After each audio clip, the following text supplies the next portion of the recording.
Hare Krishna, Hare Krishna, Krishna Krishna, Hare Hare, Hare Rama, Rama Rama, Hare Hare. Why does devotion remain ever sweet while all material pleasures fade away? Why do karmīs and jñānīs struggle endlessly, chasing happiness they can never keep? What secret joy do devotees taste that others cannot? Is there a hidden rasa, a sublime flavor that only service to Krishna reveals, something beyond wealth, renunciation, or fleeting success? And why is this taste so irresistible that once experienced, it never leaves the heart?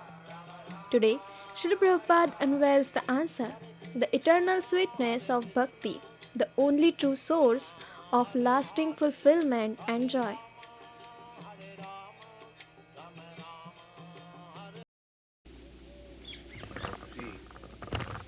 Is explained. Bhakti is some active service. It is not a sentiment. And service means work, not like the karmīs. Karmī or anyone is working with some taste. Just like the example is given here. A householder is working day and night. Unless he has got some taste, suppose one has got wife and children, so to maintain them, he has to work very hard. But there is some pleasure in serving the wife and children. This is crude example. Similarly, bhakti means service with some taste. Sadhu sadhu pade pade in the Srimad Bhagavatam. It is said, sadhu sadhu pade pade. The more you serve, the more you relish taste. Without relishing taste, nobody can render devotional service. It is practical. Sadhu, sadhu, pade, pade. In every step, just like Rupa Goswami, he was minister in the government of Nawab Hussain Shah. So, materially, he was getting honor, money, and therefore he was attached. This is also a crude example. So he resigned from the government post and he joined Chaitanya Mahaprabhu. So unless he tasted something better, how could he give up his government service? There must be some taste. So that is being explained. Go on.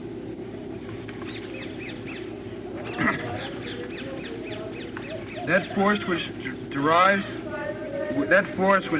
the philanthropist, the householder, and the nationalist is called rasa, or a kind of mellow, or relationship whose taste is very sweet.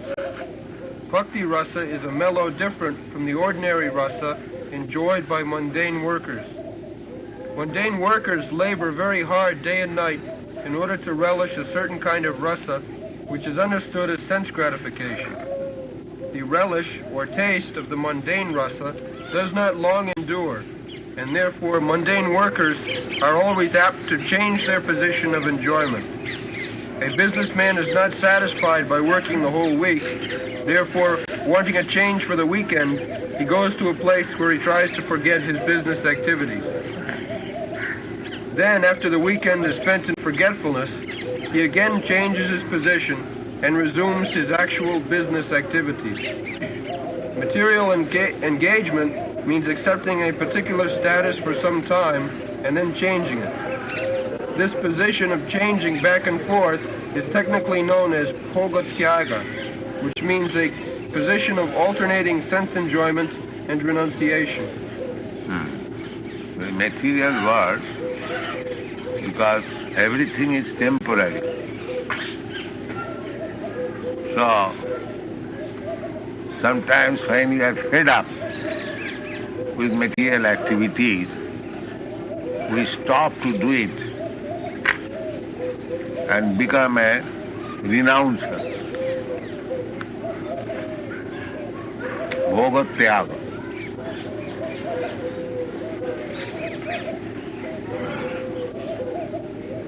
Grapes are sour.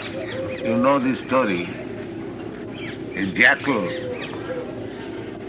entered into a vine orchard and it was very high. He began to jump to get the grapes, but when he failed, he said, "Oh, these grapes are sour." It is nonsense. The karmīs are like that. They work very hard, but they cannot release any permanent happiness. That is not possible. Therefore, they give up.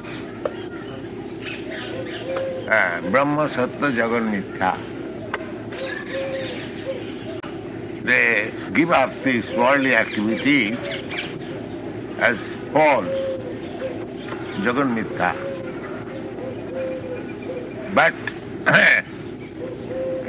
they do not relish anything. Actually, they do not relish what is Brahma Sukh.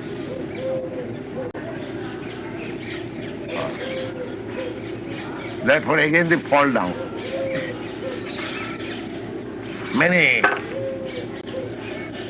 the jñānīs, sannyasis, they give up this world as Jagat Mithya. This world is false. They take sannyas. Then after working for some time, they again take to political activities, philanthropy activities. They see that the people are suffering for want of education, for want of food. So let me engage in providing food, shelter, education. But this education, food problem is there in the material world. The Mayavadi sannyasis, if they think that this world is false, why he is agitated by the sufferings of the world? It is false. The thing is that in the spiritual field, because they have no engagement, advanced engagement, from this side, or do it there, from there.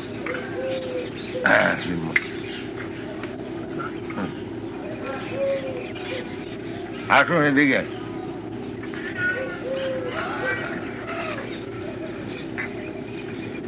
So, this so-called sannyasi, Brahma Sattva, Jagan Mithya,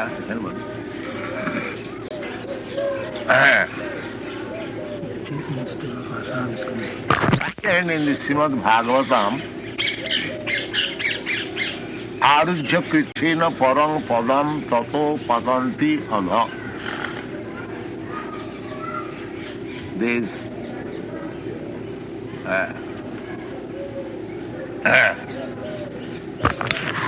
okay. प्रधानमंत्री महेंद्र मंत्री। ब्रह्म सत्य जगन मिथ्या।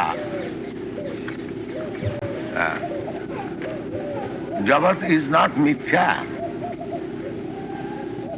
To the Vaishnava, to the devotee, we cannot accept that this Jagat, this world, is false. No. How it can be false? Suppose you enter in a very beautiful garden, very nicely trained, so many nice flowers, buildings, everything is there nice. The proprietor of the garden takes you to show you, and if you say, oh, it is all mithya,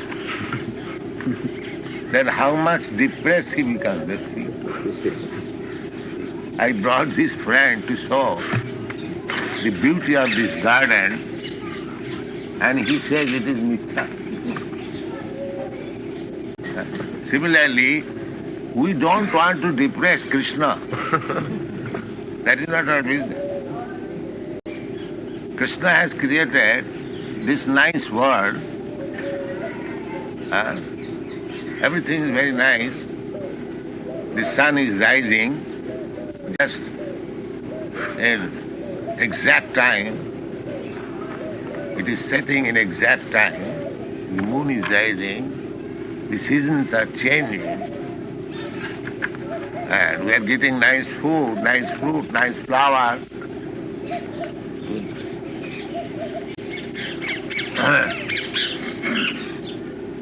So, we are not so depressing agent. We don't discourage Krishna. Why? Krishna has created this nice world. How can I say it is mithya? It is the byproduct of Krishna's energy. So Krishna's energy cannot be false. It is eternal. Krishna is eternal. Krishna says in the Bhagavad Gita that this material world, bhumi rapo, anano vayu, khang buddhi manorejo, bhinna me prakriti astadha. These are 8 kinds of separated energy of me, Krishna. So Krishna's energy, Krishna is truth. So Krishna's energy is also truth. Because from truth, false cannot come. If Krishna is truth, this energy is also truth. But it is not false. Therefore we do not accept this Mayavadi theory that the world is false, Jagan Mithya. We say that Brahma is Satta and this world is also Satta. The difference is that a devotee relishes a particular type of mellow rasa in this material world. But those who are not devotees, they do not feel any relish from this material world. They feel for some time, but when it becomes stale in their taste, they say it is false. Just like the same example, the jackal first of all tried to get the grapes jumping, but when it was a failure, he said, oh, the grapes are sour. I don't require. So, except devotee, the non-devotees, the karmīs, jñānīs, yogis, they actually do not relish the sweetness of the creation of Krishna. Therefore, Bhagavad says, Jnānīra bindākha vimukta manina.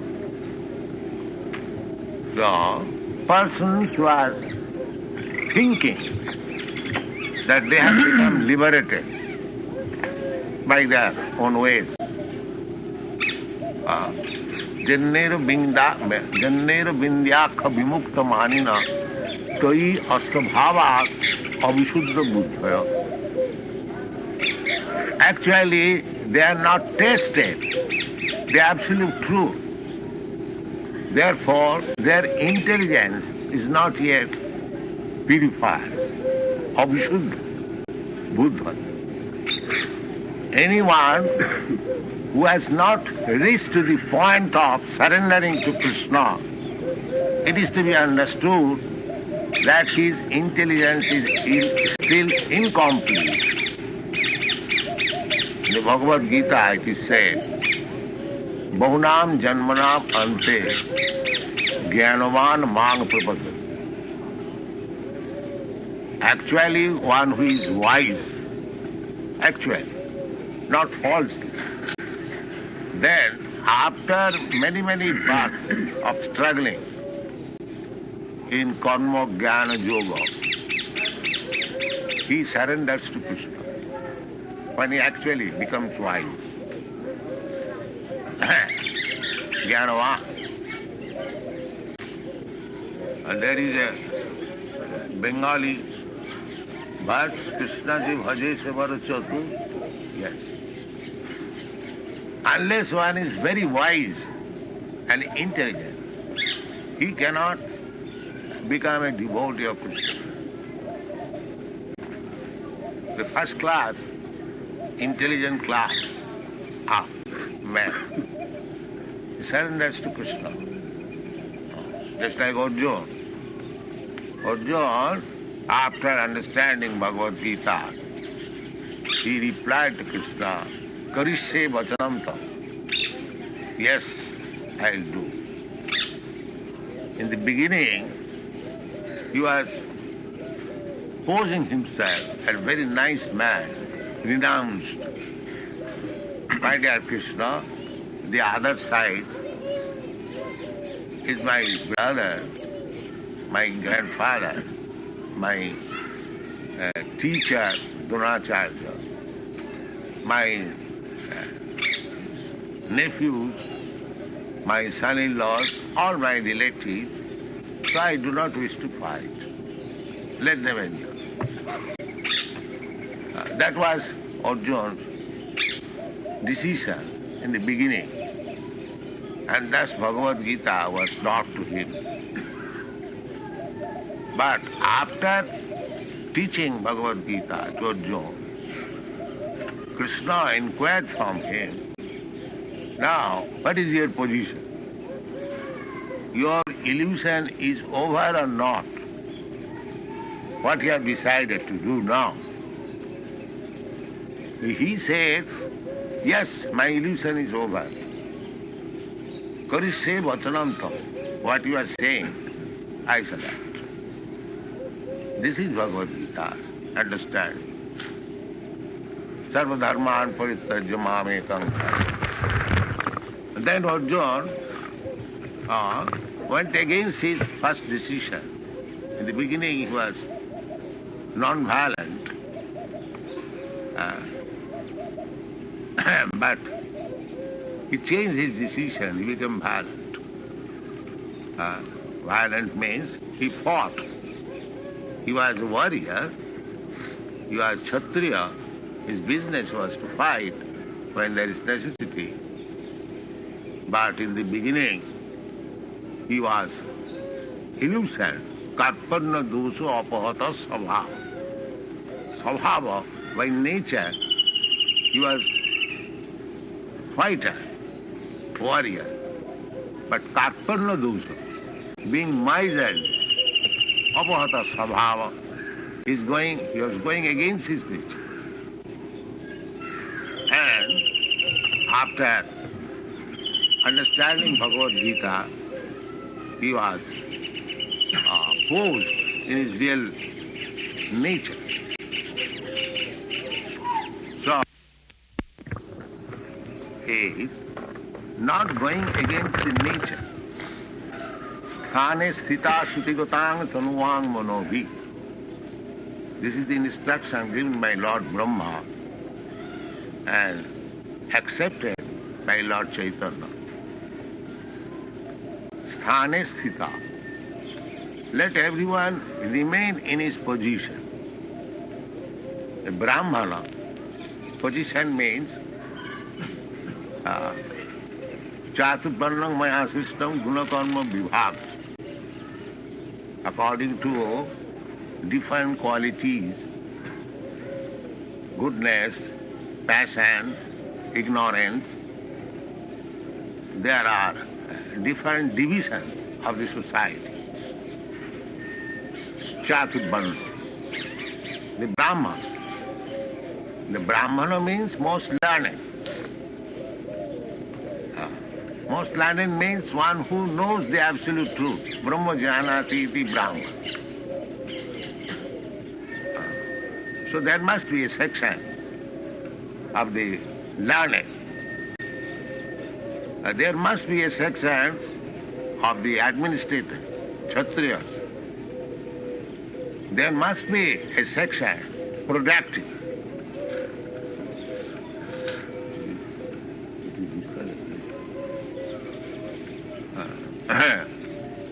And there must be a section worker.